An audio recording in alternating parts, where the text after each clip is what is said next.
Hey guys, welcome to our YouTube channel, Encounters and Tales.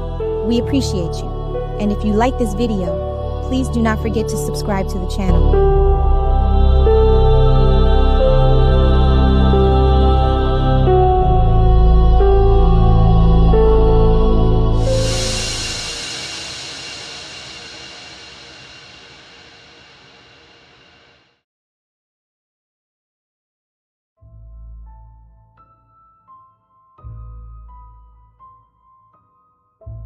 I married a ghost.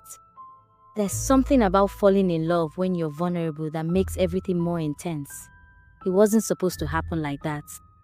I had just finished NYSC, broke, living with a friend in Lagos, jobless like most people my age. I was hungry, not just for food, but for direction. My name is Linda, and this is my story. After graduation, I went to Lagos in search of a job, but to no avail. I kept applying, jumping from one interview to the other. No luck. I was squatting with a friend who was already getting irritated by my presence. So, I started a small hustle to survive. A simple service. I cooked for people in their homes. Some rich folks wanted healthy meals, local dishes, and some wanted soups in bulk. It gave me something to wake up to. Through this business, I was able to move out of my friend's apartment and rent a self-contained apartment in Iyana Ipaja. So I dedicated my time full-time to my cooking business. And that's how I met him. His name was Desmond, a 35-year-old bachelor, living alone in a duplex in Ikoyi, in one of those clean, quiet estates, with uniformed security and automatic gates. I cooked for him once, then a second time. He was always soft-spoken, kind, and paid well. He would always thank me and even give me huge tips. The third time I came, he asked me to join him for dinner. And I did. We ate, talked a bit about life, and poured me a glass of champagne, something I had never tasted in my life. Then another glass. The mood was so calm, and that's how he leaned in and kissed me. I didn't object. I didn't resist. And oh my God, he knew how to make a woman feel truly desired. Made me feel things I never knew before. I fell hard. We took it to the bedroom and shared the most amazing night together. I woke up the next morning to breakfast in bed. Oh my God, this man is too romantic. He asked if I was doing anything that day. I told him no. I really like you, Linda, he said, and I want you all to myself. Please stay the weekend. Before he even finished the statement, he already leaned in, kissing me like I was the only woman in the world. The way he leaned in, his scent. What started as a kiss turned into love and whispered promises. We crossed every line between passion and love that morning. I had never felt this way before. No man had made me feel so special, so deeply connected. He was indeed everything I had prayed for. Rich, successful, handsome, my Prince Charming. It was a Friday, so I stayed the weekend. He took me shopping for clothes, hair, just name it. He said he wanted me, and he showed it not just in words, but in actions. The whole weekend was eating, watching Netflix, lingering touches, and a passion that felt like magic. One morning, he was leaving for work. Said he works offshore. Something about oil rigs, pipelines. I can't even remember. He would be gone for 2 weeks, back for one. It made sense. He had money, but he never flaunted it. Just lived well. The kind of man that made you feel safe. It felt like God had finally remembered me. He gave me his ATM card and said I could use it for anything I wanted. He even registered me as a resident in his estate, that I could go to his home anytime I felt like it. It was too good to be true. Me, that was living in Iyana Ipaja, now a resident in Ikoyi. See, upgrade. I called my sister and told her about him. My sister is always a skeptic, so she was like, Linda, this is too good to be true. And are you and this guy not moving too fast? I mean, you barely know him. But I didn't listen. How could I? I was already in love and there was no going back. 2 months into the relationship, I had already fully packed in and was staying with him. I brought my clothes. My perfume sat on his dresser. I knew which drawer had his socks, where he kept his toothpaste. I learned how to fold his shirts the way he liked. I had his pin. I knew his toothbrush color. We became a unit. He was the sweetest. Always supports me. Very caring and attentive. I couldn't ask for more. Next, I started having morning sickness. Was always tired. Then the diagnosis came in. I was already 6 weeks pregnant. Desmond was so happy when he got the news. I have never seen him that way before. He bought me my first car, a Lexus 350. He said he did not want to rush his marriage because he wanted his mom to be back in the country before he told her. So Desmond already told me how his parents were divorced. His father was already married to someone else, and they had been estranged. His mom was too focused on her business, so he rarely spoke to her. He used to say he sees her like once in 5 years, and he was the only child of his mom, but she was too busy. And that was the explanation he gave why he never really introduced me to his family. So now that a baby was on the way, I thought to myself, why won't he tell his mom about us and wants to wait for when she comes to the country? I asked him severally, but he just brushed it off and said when she's back, we will plan our wedding. So I let it go because I did not want to cause any problems between us. My parents were angry that I was pregnant out of wedlock, but I explained everything to them, that as soon as his mom is back in the country, we would get married. That put their minds at ease, and they accepted it. Soon, I gave birth to a beautiful baby girl. She looked just like her dad. That was the first time I saw him cry. He was so overwhelmed. My mom came to our house for Omugwo. That was when she pointed out something to me. Something I never really paid attention to. She said, "Don't you find it strange that your husband always does not like being in photos? Like his own child's naming ceremony, he refused to take a picture with anyone, not even with the child." Desmond is very introverted. I told her family. "Do you have a picture of him?"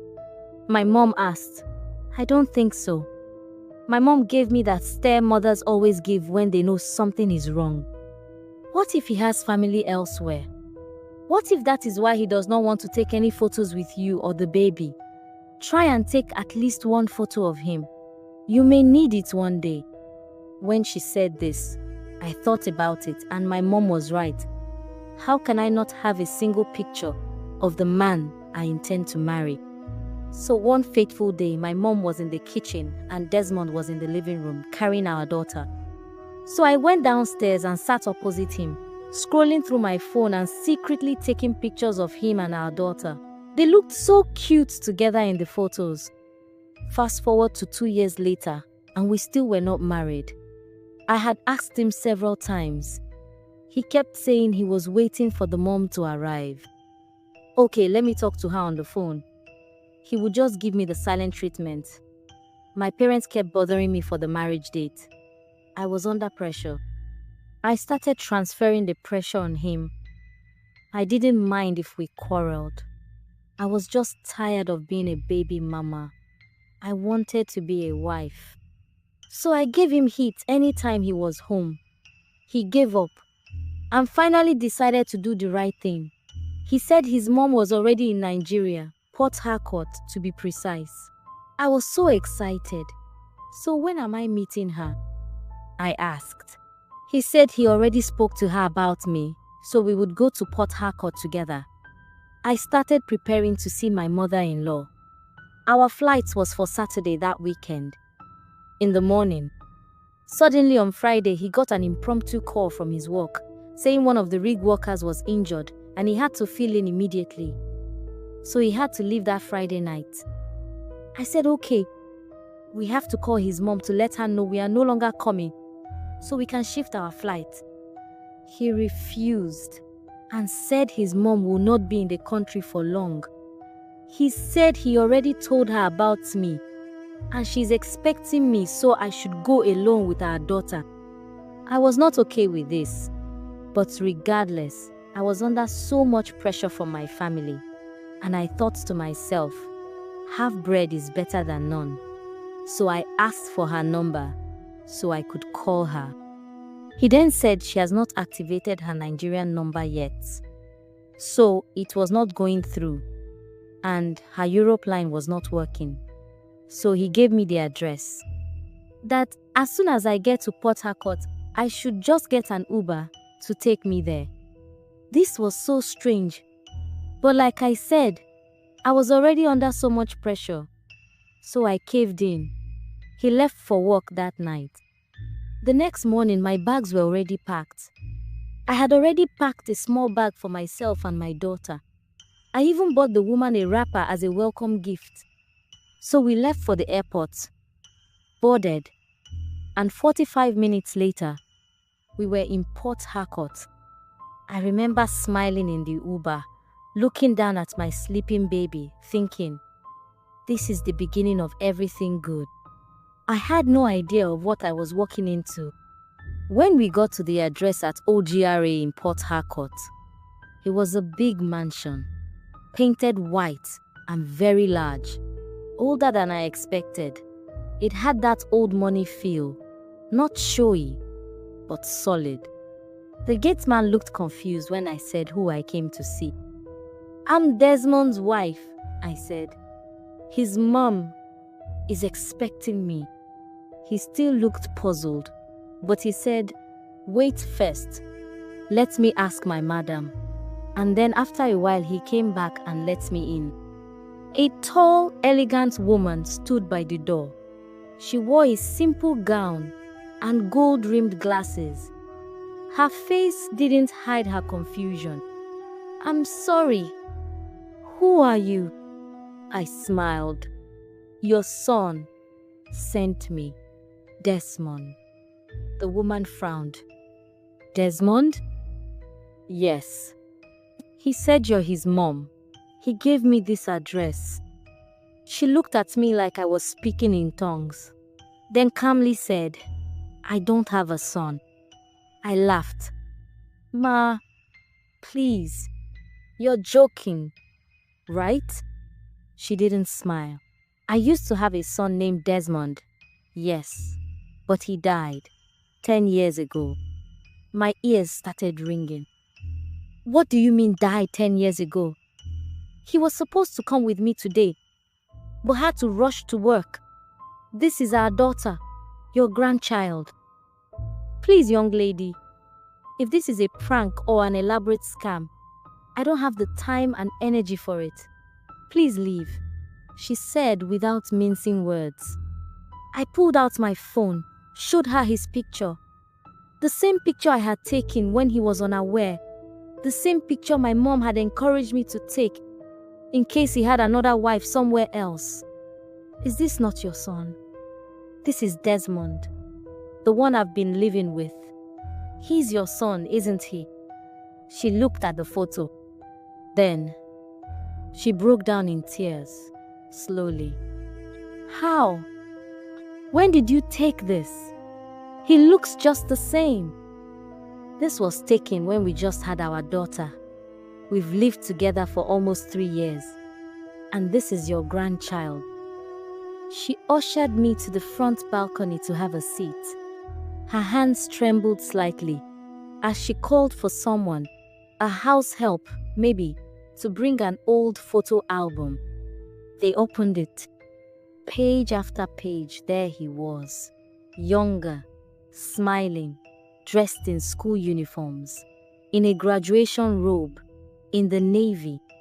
Then, a photo with her, the same man, same face, same smile, same dimples. I dropped my phone. "I'm sorry," she said, standing. "But whoever you've been living with, that's not my son. He's been gone for years." I didn't believe it. "Let me call him," I said, already dialing. The number didn't connect.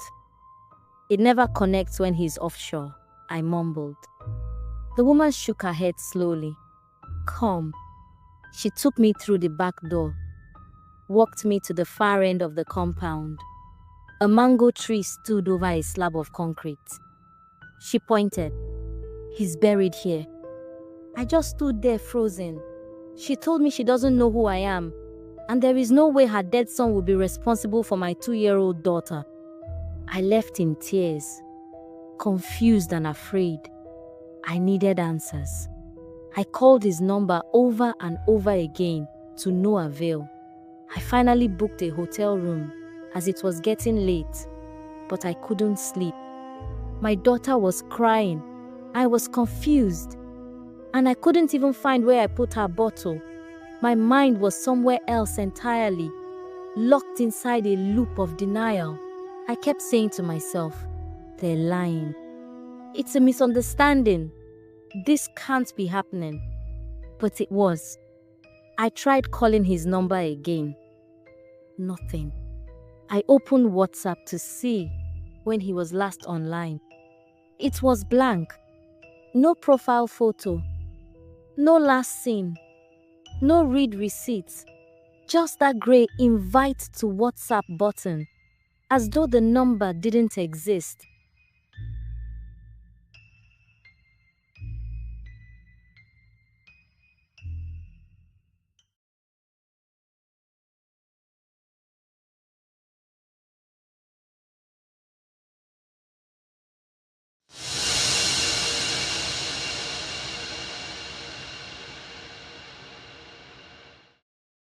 I opened our chat. All our messages were gone. Gone. All the long "I miss you" texts, the back and forth chats, the bank alerts he forwarded, the unclad photos I was ashamed to send but did anyway, because that was how he managed those 2 weeks at work without me. All gone. I tried calling again and again. Normally his number might be switched off during the day, but he always called at night. The number no longer exists. By the time I returned to Lagos, I was a shadow of myself. I didn't cry. I didn't speak. I couldn't even answer my daughter when she said, "Mommy, where's Daddy?" The Uber drove to the estate gate in Ikoyi. The security man at the gate acted like he didn't recognize me. I laughed. "It's me, Linda." "Linda?" He checked his tablet. "You live here?"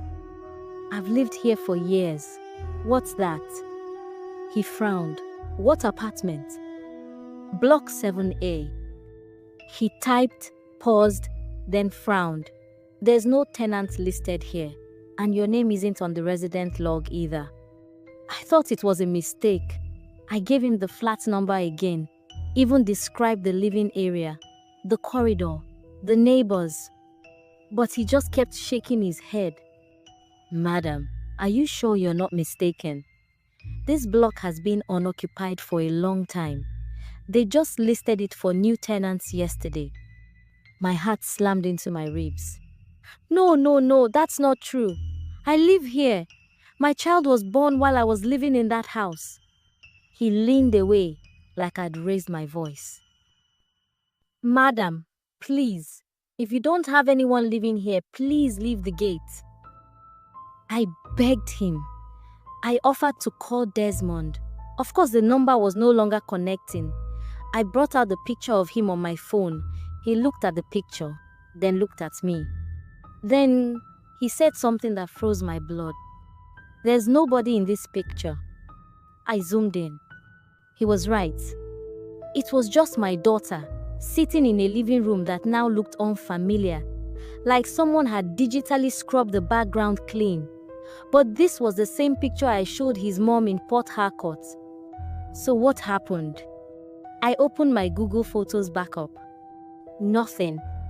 I just sat down on the pavement outside the estate gate, shaking. I just wanted to go home. But home didn't exist anymore. That night, I went to stay with my friend from NYSC days, the one I used to squat with before I met Desmond. She took one look at me and said, "Jesus, Linda, what happened?" And I told her everything. The offshore job, the house in Ikoyi, the pregnancy, Port Harcourt, the grave. She sat through it all, eyes wide. When I finished, she whispered, "Linda, how come all this happened and you never even thought to introduce me or anything? It's not nice now." She frowned as she continued. "You just cut off from me. You never reached out. I didn't even know you now have a child." I looked at her. "I'm so sorry. I just don't know what came over me. Please forgive me." She blinked and stared at me with concern. "You and your daughter can stay till you get a place."